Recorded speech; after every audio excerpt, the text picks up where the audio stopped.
Welcome to Encounter, where we celebrate putting faith into action and community leaders who live out compassion, grace, and love. We're a program of the Broome County Council of Churches that addresses food insecurity through CHOW and the Greater Good Grocery, provides hospital and jail ministry, builds wheelchair ramps, and assists neighbors with transportation and shopping services through Faith in Action volunteers. We invite you to the conversation. Encounter your neighbors as we learn to walk together in love and kindness. Good morning. Welcome to Encounter. I'm your host today, Joe Sellepack. Apologize because my voice sounds like this, but I was at a Bills game on Sunday and I had to cheer on the Bills as they beat the Chiefs. So anyway, I apologize. But anyway, here we are.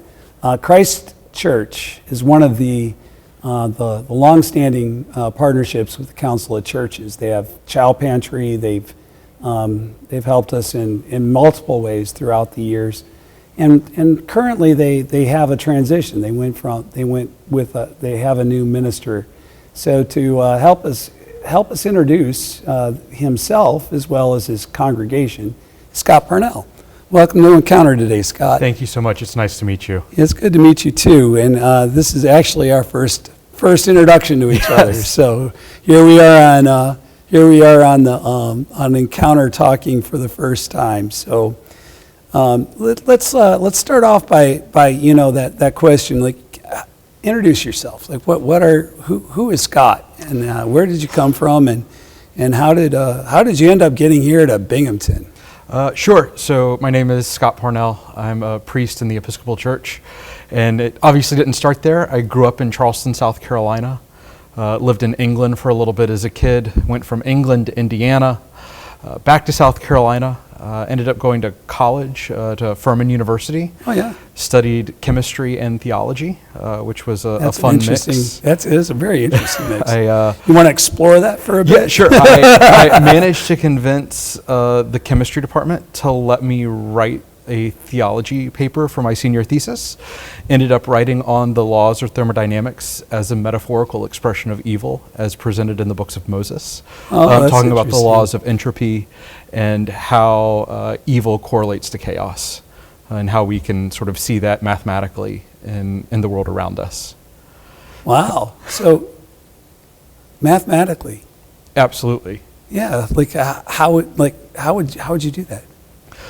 So it's called the Clausius equation. It talks about entropy, that in order for certain things to happen, you have to have an energy input.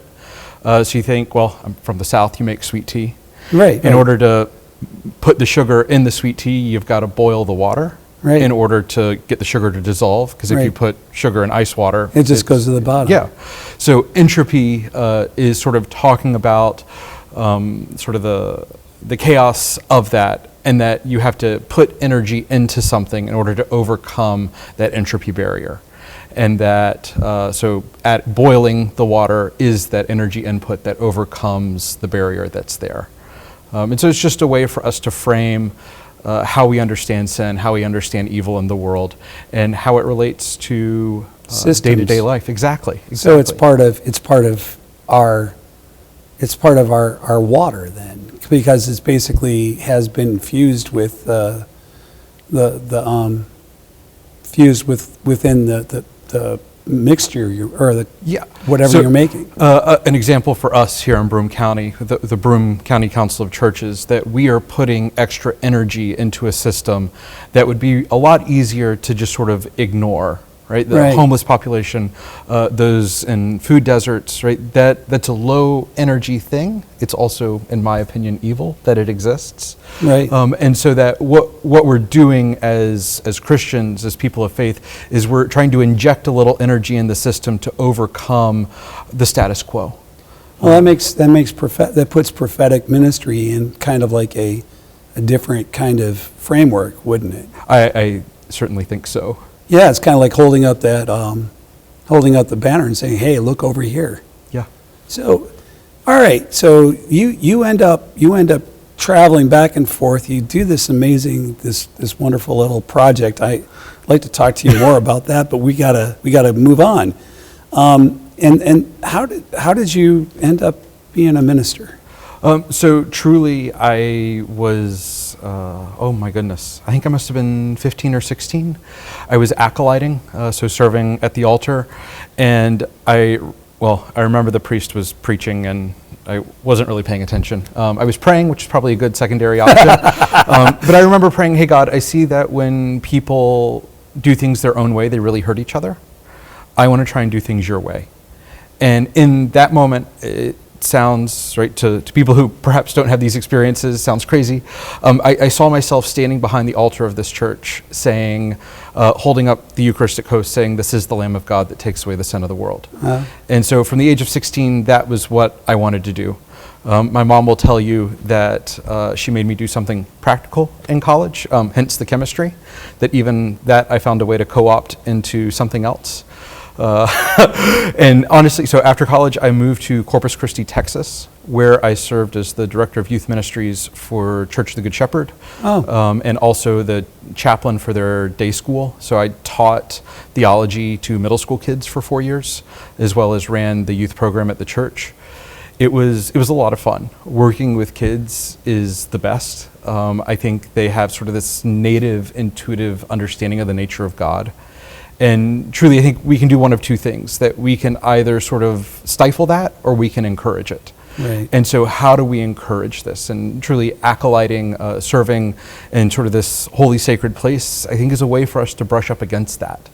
It's a way to invite kids to engage in transcendence, to engage in the mystery of God that is beyond even just academic, right? That we can talk about it as an idea, but when you get to stand in this place and watch something miraculous happen, that's transformational, and it forms you for a lifetime.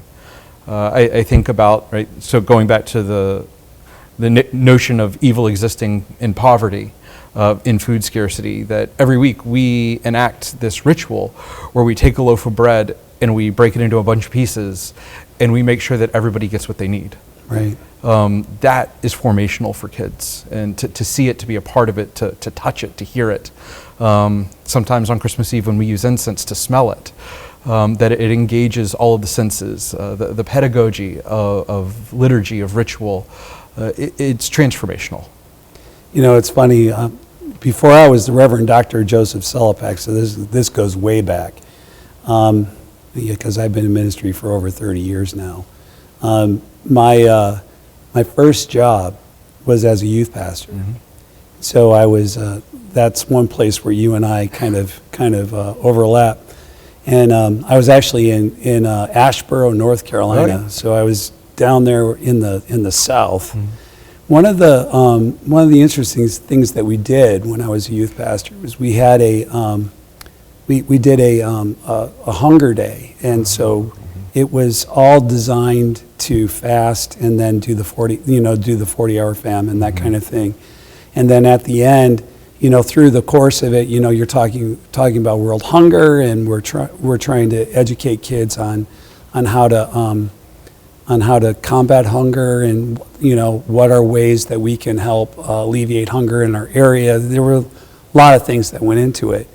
And so at the end, and this was all happening just before Easter, which was an interesting time to do it, especially during Lent, right? Yeah. And so we get through with this whole curriculum, and this will go to your point about evil specifically. We were in church at the end, and they launched the senior minister launched a program called "Would You Deny Jesus for 30 Pieces of Silver?" Mm. And he then talked about using it to pave a parking lot. So we're going to pave the parking lot of the church by not denying Jesus. And we had just read through Matthew 25 and about hunger, a whole slew of texts. And the kids are walking out of church looking at me going, "We're going to pave a parking lot and we're not going to feed hungry people?"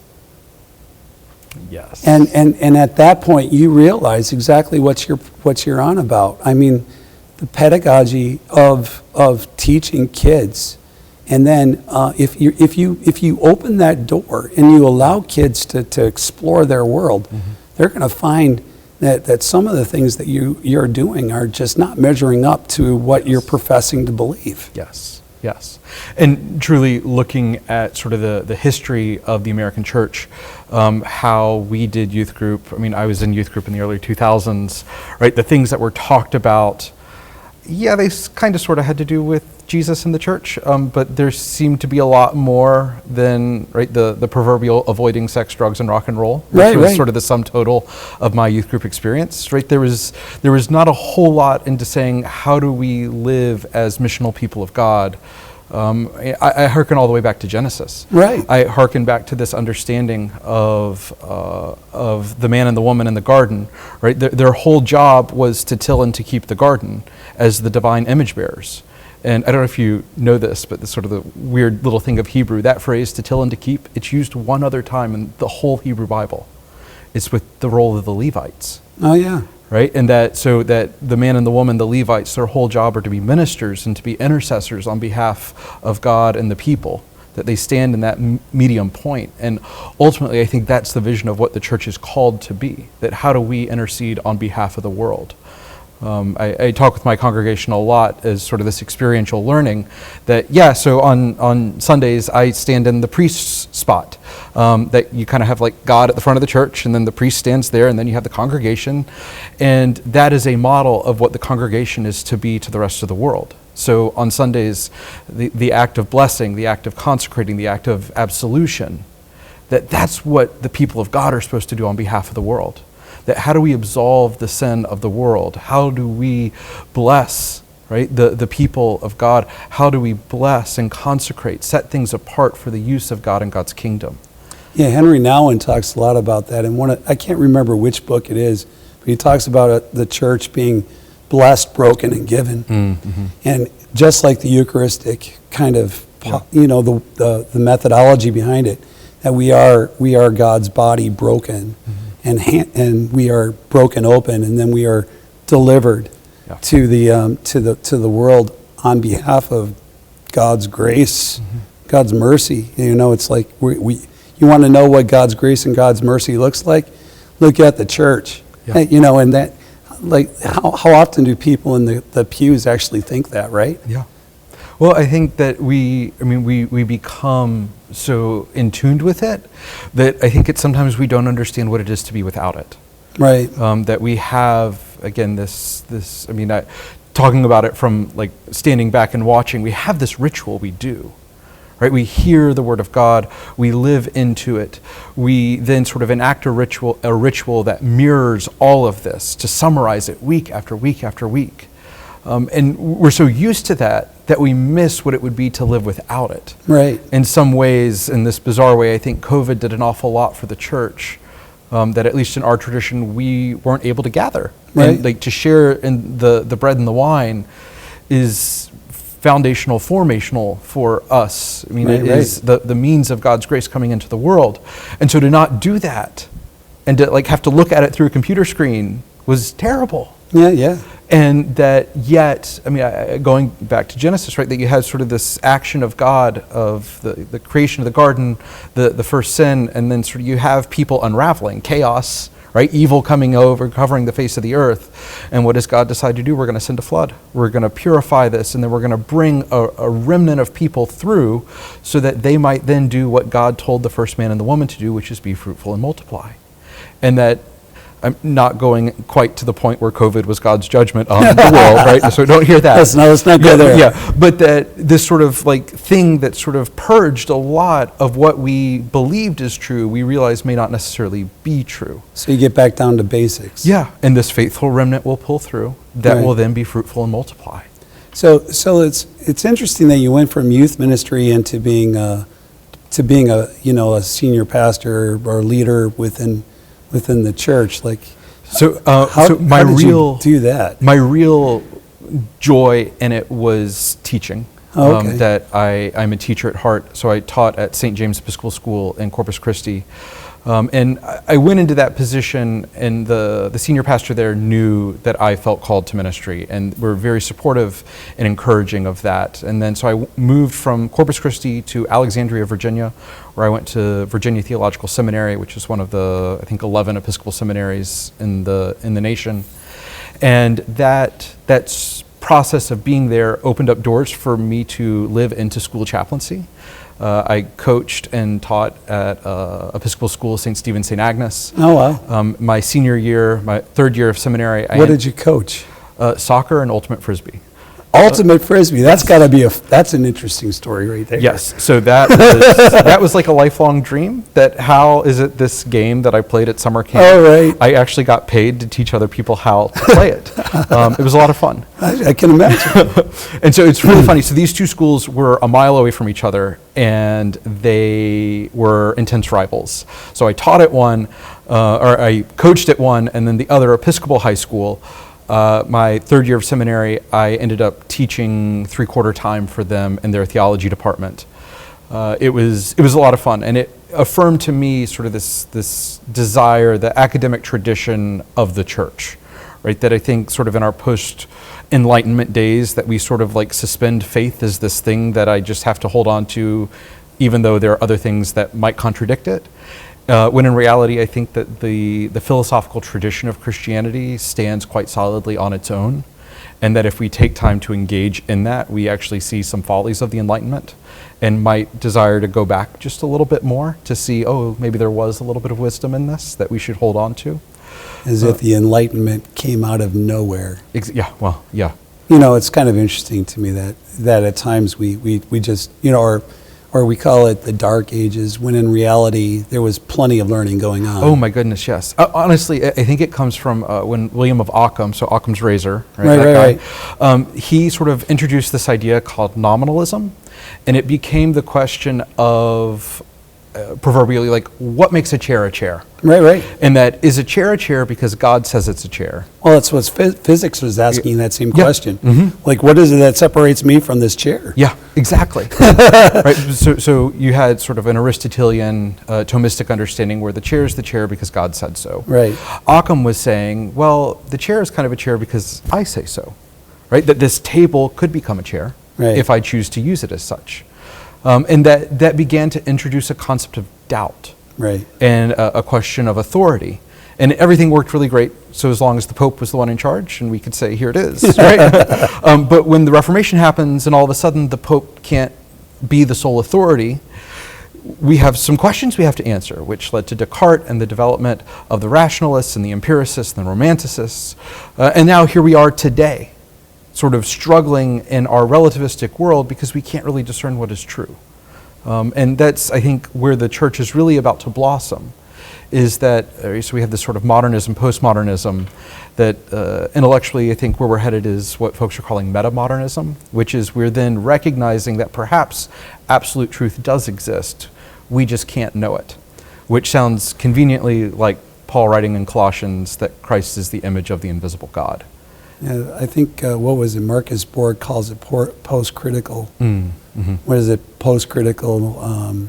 Good Episcopalian. Yeah, well, yeah, I know. That's why I was bringing him up, because basically, you know, one of my thoughts is that, you know, when you go from modernity into post-modernity, there's a level of depression that's involved in it, mm-hmm. because basically truth is kind of reductionist mm-hmm. at that point, and you've made well, anyway, my guest today is Scott Parnell, and we've been talking about his call to ministry, and we could get really in the weeds on this, and I'd rather us not.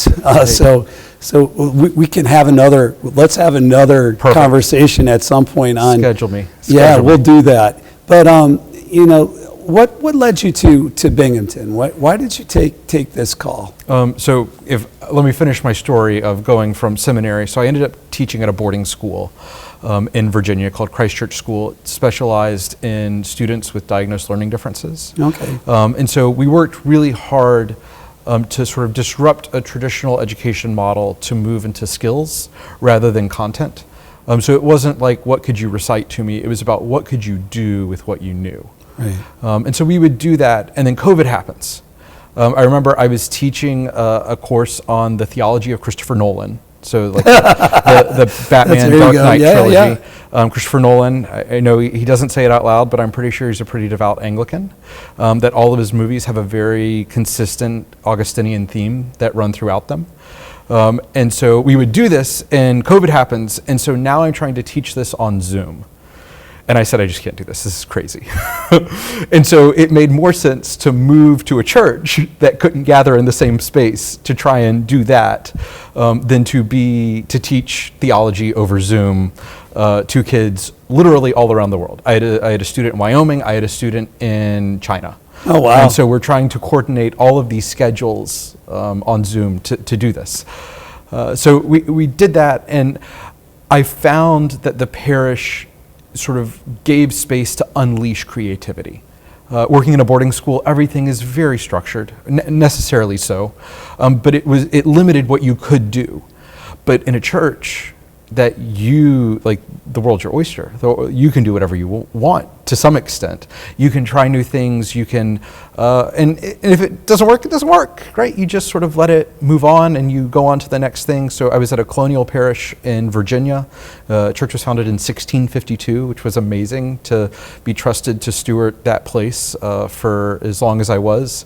We had a lot of fun. In the process, my wife, who is also an Episcopal priest, we got married while we were there. We had 2 children, and raising 2 children in the middle of a pandemic, 8 to 9 hours away from both sets of parents, was not a lot of fun. No. I don't think we had a date night in the entire time we were there, because there was no one really to watch our kids unless our parents were there. And so we decided that it was time that when the opportunity arose for one of us to move closer to our families, that we were going to pursue that option. And if it all worked out, it worked out, because we had to get 2 churches at the same time in the same diocese, which is a pretty tall order. It is. And so this past winter, we heard that there were a number of churches in the Diocese of Central New York, so that's the Episcopal Diocese that Binghamton is in, and we applied to a couple of congregations, and discerning where we were called in that it coincidentally happened that both of us received calls in this diocese within 48 hours of each other. Wow. And so it was this incredible ability to move our family closer to her family. Her parents live in Central New York, as does her sister. And so now we get to spend time with our family every weekend. It's incredible. Admittedly, our kids don't understand the concept of Sabbath yet, or they don't know the word Sabbath, but they do know the word Family Day. Right. And that they know that every family day, our family gets to come together. So you have a 3 and a 5-year-old. 3 and a 5-year-old, yes. Yeah. So that must be a great day for them. They get to be with grandma and grandpa. They love it. And obviously, so again, my wife and I are both Episcopal clergy. So they get to go to church with grandma every Sunday. And that my wife's congregation is located in between her parents and her sister. Oh, wow. And so the whole family comes. And it's just this incredible thing that we are huge proponents of children being present in worship, being participatory in worship. I foundationally believe that parents are the primary evangelists to their kids, that they carry that responsibility, and that it is the church's role to buttress that, to foster that, that we want kids in that space as much as possible, because it allows them to come to brush up against God and to know that it's true at a deep level from the very beginning of their days. So we have about 4 minutes left. Okay. So let's shift to your vision for the church, for Christ Church, and where do you think you're going? Where if you had all that you wanted, all that you wish for, what is your hopes for that church? My hope and dream for that church is that it lives into God's vision for that church. That I'm not somebody that comes in with an agenda. I've only been at Christ Church since the beginning of October. That we have to come to know the community. We have to work together, listen together, get to know one another, trust one another. But ultimately, it's about discerning, right, that, okay, we've had a period of reset, that how do we begin tending the soil that we have for whatever God's going to plant in our midst? That what are we going to do to prepare ourselves? What's our common language, our common vision that we're going to carry out into the world? Ultimately, I think that we're a community that is centered in worship, that we're formed by our faith, and that we're committed to serving, and that those three things are who we are, right? And that to say we're a people of faith, that worship is a core piece of what we are. You take that away, we can still do a lot of good, but might as well just be a Rotary Club. Right. Like there's something a little bit different that churches do, and it's that worship piece of it.